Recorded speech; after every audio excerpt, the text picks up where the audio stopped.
विद्यार्थी आणि शिक्षक बांधवांनो, पहा आजचा जो पॅटचा जो स्टार्स प्रकल्प अंतर्गत गणित विषयाचा इयत्ता 4थीचा जो पेपर झाला, त्याची जी उत्तरं आहेत ती उत्तरं आपण या व्हिडिओमध्ये पाहणार आहोत. चला तर मग लगेच संकलित मूल्यमापन 2 2024-25 इयत्ता 4थी विषय गणित या प्रश्नपत्रिकेची उत्तरं तुम्ही बरोबर लिहिलेत का नाही त्याची तुम्ही खात्री करून घेऊ शकता. पहा, तोंडी प्रात्यक्षिक आणि तोंडी प्रश्न या ठिकाणी होते ते 10 मार्कासाठी होते. पहा, त्यानंतर महत्त्वाचे म्हणजे लेखी चाचणी. या लेखी चाचणीमध्ये प्रश्न 3रा होता, खाली दिलेली उदाहरणे सोडव.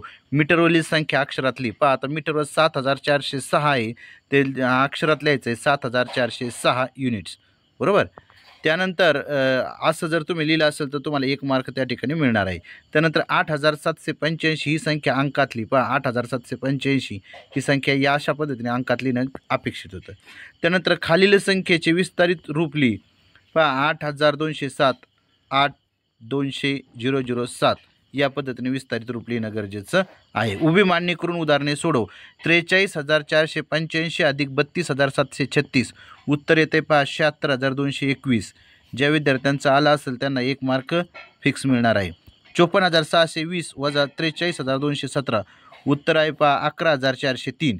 किती? 11403. इथं हे 5च आहेत, 5तून 4 गेला 1, हे 4 इथं नाहीत, हे त्याचे कोणत्या ठिकाणी चुकलेलं आहे. जो विद्यार्थी आहे त्यांनी ते हे केले. 11403 उत्तर ज्यांचं आलं आहे त्यांचं उत्तर त्या ठिकाणी बरोबर आहे. त्यानंतर सोडव. 42 गुणिले 57 42 गुणिले 57 2394 उत्तर ज्याचं आलं आहे ते अचूक आहे. पहा, 92 भागिले 6 त्याचं उत्तर आहे पहा 15, बाकी 2 उरते.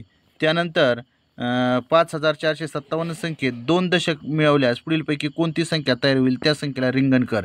पहा, म्हणजे 5467 याच्यामध्ये 2 दशक म्हणजे 20 मिळवायचे, तर 20 मिळवले तर किती होते? 5487 होतात, म्हणजे पर्याय क्रमांक 3 बरोबर आहे. पहा, त्यानंतर 7501 हे अंक प्रत्येक एकदाच वापरून 4 अंकी लहानात लहान संख्या तयार कर. पहा, आता 4 अंकी लहानात लहान संख्या तयार करायची असेल तर आता 0 न घेता आपल्याला 1 घ्यावं लागेल. 1057 म्हणजे 1057 ही 4 अंकी लहानात लहान संख्या तयार होणार आहे. त्यानंतर प्रश्न 4था आहे, उभी मांडणी करून उदाहरणे सोडव. एका कुंभाराने मातीचे 1540 माठ व 1235 कुंड्या तयार केल्या, तर त्याने एकूण मातीच्या किती वस्तू तयार केल्या यांची बेरीज करावं लागेल. पहा, मग 1540 अधिक 1235 5 4 5 6 7 5 6 7 म्हणजे 2775. एकूण मातीच्या वस्तू किती तयार केल्या त्या कुंभाराने? 2775. ज्या विद्यार्थ्यांनी सोडवले त्यांना 1 मार्क मिळणार आहे. त्यानंतर खालील चित्र पाहून शाळेपासून राहुलचे घर योगिताच्या घरापेक्षा किती मीटर दूर आहे ते लिही. त्याचं उत्तर आहे 775 मीटर दूर. त्यानंतर 1 कप चहा बनवण्यासाठी 200 मिलीलिटर दूध लागते, तर 50 कप चहा बनवण्यासाठी किती लिटर दूध लागेल? पहा, आता या ठिकाणी 50 गुणिले काय करायचं होतं? 20 करायचे होते. पहा, 50 गुणिले 20 येतं 1000, म्हणजे 1000 मिली लिटर म्हणजेच 1 लिटर दूध लागणार आहे. किती? 1 लिटर दूध लागणार आहे. त्यानंतर एका खोक्यात 8 आंबे मावतात, तर 408 आंबे ठेवण्यासाठी किती खोके लागतील? भागाकार करायचं, 408ला 8ने भागायचं, 51 खोके लागतील.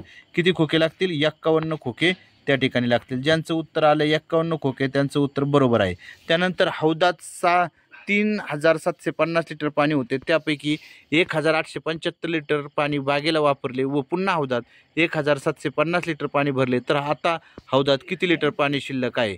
बरोबर. आता 3750 वजा किती लिटर बागेला घातलं? 1875, म्हणजेच राहिलं 1875, बरोबर. मग 1875 अधिक परत किती भरलं?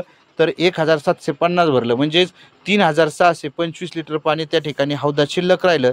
ज्या विद्यार्थ्यांचं उत्तर 3625 आले त्यांना 2 गुण त्या ठिकाणी मिळणार आहेत. त्यानंतर चित्रालेखावरून खालील प्रश्नांची उत्तरे लिहा. प्रश्न 5वा आहे. पहा, खेळाचा प्रकार आणि खेळणाऱ्या खेळाडूंची संख्या प्रमाणे 1 विद्यार्थी म्हणजे 1 खेळाडू म्हणजे 8 विद्यार्थी किंवा मग 8 प्लेयर असं जर ठरवलेलं आहे. पहा, या ठिकाणी प्रमाण. मग खो खो खेळणाऱ्या खेळाडूंची संख्या किती? आता खो खो 1 2 3 4 5 6 6 8 48. खो खो खेळणाऱ्यांची संख्या 48. विटीदांडूपेक्षा कबड्डी खेळणाऱ्या खेळाडूंची संख्या कितीने जास्त आहे? तर 16ने जास्त आहे. पहा, विटीदांडू आणि कबड्डी खेळणारे 1 2 3 8 चोक 32 आहेत आणि विटीदांडू खेळणारे 16 आहेत, म्हणजे 16ने जास्त आहेत. पहा, कोणत्या खेळामध्ये समान खेळाडू आहेत?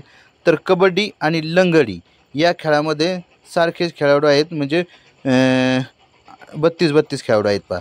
आणि एकूण किती खेळाडू त्या ठिकाणी आहेत, तर एकूण 128 खेळाडू आहेत. किती? 128 खेळाडू. त्यानंतर खाली दिलेली उदाहरणे सोडव. फुलांचा समूह दिला आहे, त्यापैकी 3/4 भागा एवढ्या फुलांभोवती रिंगण कर. पहा, म्हणजे त्या ठिकाणी 6 फुलं आहेत, त्यांच्याभोवती रिंगण करणं गरजेचं होतं. 1 मार्काचा हा प्रश्न होता. त्यानंतर वरील आकृतीचा न रंगवलेला भाग किती आहे? योग्य उत्तरास बरोबर शिकून कर. अर्धा भाग रंगवलेला आहे. कोणता? न रंगवलेला भाग किती आहे? अर्धा. आणि रंगवलेला देखील अर्धाच आहे. आकृतीचा पाऊण भाग रंगव. पहा, आता या पाऊण भाग या ठिकाणी रंगवायचा आहे. 2 गुणांचा प्रश्न होता. पाऊण भाग या ठिकाणी म्हणजे 4 जे चौरस आहेत ते चौरस रंगवले की त्या ठिकाणी पाऊण भाग आकृतीचा रंगून होतोय. पहा, 12 या संख्येचा 2/4 भाग म्हणजे टिंब होय, तर अर्धा भाग. 12 या संख्येचा 2/4 भाग म्हणजे अर्धा होय. त्यानंतर प्रश्न 7वा आहे, फळ्याची परिमिती काढ. पहा, आता फळा हा आयताकृती आहे, म्हणून आयताकृती फळ्याची परिमिती बरोबर 2 गुणिले लांबी अधिक 2 गुणिले रुंदी. म्हणजे लांबी आहे 90 आणि रुंदी आहे 50. मग 2 गुणिले 90 अधिक 2 गुणिले 50 180 अधिक 100 म्हणजे 280 सेमी. म्हणजे फळ्याची परिमिती किती झाली? 280 सेमी. ज्या विद्यार्थ्यांनी 280 सेमी केलं आहे त्यांना 2 मार्क त्या ठिकाणी फिक्स मिळणार आहेत. त्यानंतर एका चौरसाची एक बाजू 5 सेमी असेल तर त्या चौरसाचे क्षेत्रफळ किती चौरस सेंटीमीटर असेल? पहा, आता चौरसाचं क्षेत्रफळ काढण्याचं सूत्र आहे बाजू गुणिले बाजू किंवा बाजूचा वर्ग. आता या ठिकाणी क्षेत्रफळ बरोबर बाजू गुणिले बाजू म्हणजे 5 गुणिले 5 बरोबर 25 चौरस सेमी. ज्या विद्यार्थ्यांचं उत्तर 25 चौरस सेंटीमीटर आलं आहे त्यांना 1 मार्क त्या ठिकाणी फिक्स मिळणार आहे. त्यानंतर खालील आयताची परिमिती व क्षेत्रफळ काढ. पहा, आता त्या विद्यार्थ्यांनी लिहिलं आहे, थोडंसं त्याच्याकडून मिस्टेक आहे, परंतु आपण ते सुधारून घेऊया. पहा, आता खालील आयताची परिमिती व क्षेत्रफळ काढ. प्रत्येक लहान चौरस 1 चौरस सेंटीमीटरचा आहे. म्हणजे आयताची परिमिती पहा काय सूत्र? 2 गुणिले लांबी अधिक 2 गुणिले रुंदी. आता आयताची परिमिती 2 गुणिले 5. पहा, 5 लांबी 5 झाली आणि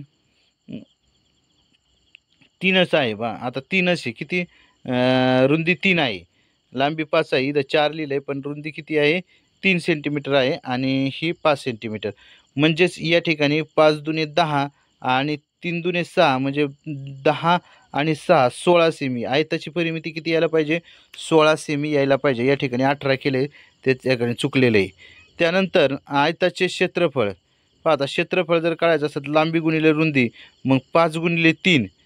पहा, 5 गुणिले 3 म्हणजे 5 त्रिक 15 चौसेमी असणं गरजेचं आहे. म्हणजे आयताचे क्षेत्रफळ किती पाहिजे? 15 चौसेमी पाहिजे. पहा, अशा पद्धतीचा हा इयत्ता 4थीचा गणित विषयाचा जो पेपर आहे संकलित मूल्यमापन 2 याचा आपण या ठिकाणी संपूर्ण उत्तराचं स्पष्टीकरण पाहिलेलं आहे. ही जी आयताची परिमिती क्षेत्रफळ कसं काढायचं, त्याचबरोबर चौरसाचं क्षेत्रफळ कसं काढायचं, त्याचबरोबर फळ्याची परिमिती काढायचं कशा पद्धतीने, हे सर्व या ठिकाणी अभ्यासलेलं आहे. असेच शैक्षणिक व्हिडिओ पाहण्यासाठी आपला जो चॅनल आहे VPN एज्युकेशनल गुरु या चॅनलला नक्कीच सबस्क्राईब करा. सर्वांनी हा व्हिडिओ पाहिला त्याबद्दल सर्वांचा आभार मानतो आणि थांबतो. धन्यवाद.